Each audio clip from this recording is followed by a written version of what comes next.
Hello everybody. Today's video is going to be a little bit different. It's going to be a quick little tip that I learned that blew my mind playing Guild Wars 2. Now, lately I've been trying out new and different classes in Guild Wars 2 because I feel like I'm doing the same thing over and over again. So I've been playing a lot of Ranger lately. Now, whenever I pick up a new class, I typically like to read a couple of guides just to see if I've missed any mechanics or any exploits or bugs or anything, you know, minor like that. I'm decent at the game. I have about 4,000 hours in the game, but it's always good to, you know, get a refresher course, especially if it's a class that you haven't played very often. And like everybody should, I like to get my information from multiple sources. So I typically read the official game Wikipedia that I believe is run and operated by ArenaNet. Don't quote me on that. But I also like to get my guides for new professions from other places like Snow Crows or Meta Battle, or, you know, there are other websites out there for people that make Guild Wars 2 content. So I read the entire wiki page for Ranger and the pet page for Ranger's pets, and then I read the introduction guide on the Snow Crows website. And what blew my mind is this feature. Talking about the Untamed. I didn't know this, and I feel like a lot of people might not know this, and I have 4,000 hours in the game, and I didn't know this. And I don't know when this was added in. I think Muck Luck said that it was added in with End of Dragons, don't quote me on that. But basically, you can enable auto-activation for Ranger pet skills, for your beast abilities. So you can hold down Control right-click in-game, and that will toggle the autocast for your pet's skills. Just like you as a player would be able to toggle autocast for other weapon skills on your bar, and I believe you're only able to do one of them at a time. I believe that's a game mechanic, to stop, you know, botters or, you know, people who are idling or whatever. But you can do the same for your pet abilities. So again, all you have to do is hold down Control right-click on the beast ability, and it will turn on to autocast. And your pet will automatically use them whenever they are off cooldown and whenever they're not in the middle of another action like an auto attack.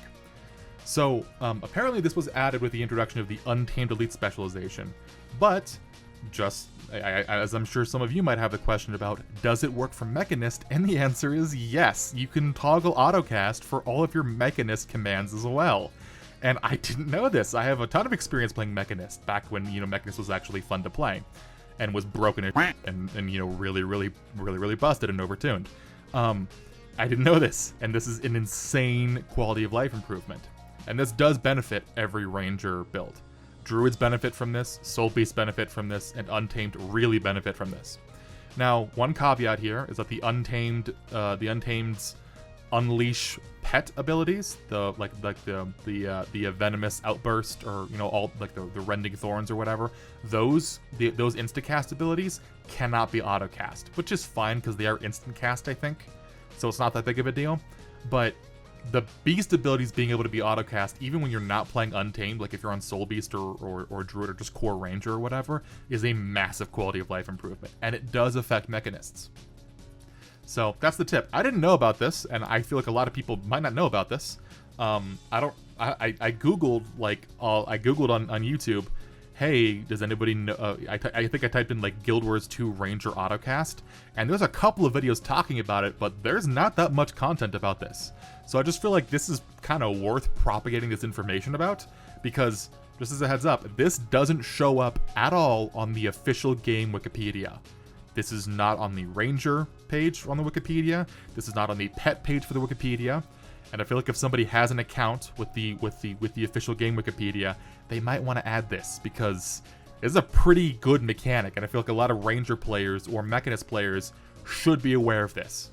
However, it is worth noting, you don't want to autocast all of your pet abilities all of the time. Even as a Mechanist, you really don't want to be autocasting your support Mechanist abilities. Especially the F2 one, the one that like it acts as like a group-wide stun break or an Aegis or whatever. You don't want certain abilities on autocast or whatever, because it is really important to time those boons out or those stun breaks out. So obviously you're not going to be performing as well if you just keep those abilities on autocast, and it does affect Ranger too. There are specific Ranger pet abilities that you would not want to autocast, like Guardian's Roar if you're running the White Tiger pet or whatever, right? If you're running a support build, you might not want to autocast those skills. But in a lot of situations, this is a pretty handy quality of life. So I don't know. I hope you guys liked the video. I feel like it was worth kind of propagating this information out. I feel like this is something that if I didn't know about, and I have like 4,000 hours in the game, I feel like a lot of players might not know about this if they don't play Ranger, or if they don't play Mechanist, or if they were on the fence about playing one of those classes because the micromanagement seemed really, really high, you know? Any Ranger or Mechanist pet profession skill may be set to auto attack. That's huge. That's huge. One, for Mechanist, which is extremely hard to play, this will take the amount of buttons they have to press per minute from 3 down to 1. Very big change for them. For Untamed, it will take the amount of buttons they have to press per minute from 57 down to 54. Excellent changes all around. I think this is great for everybody involved. Based.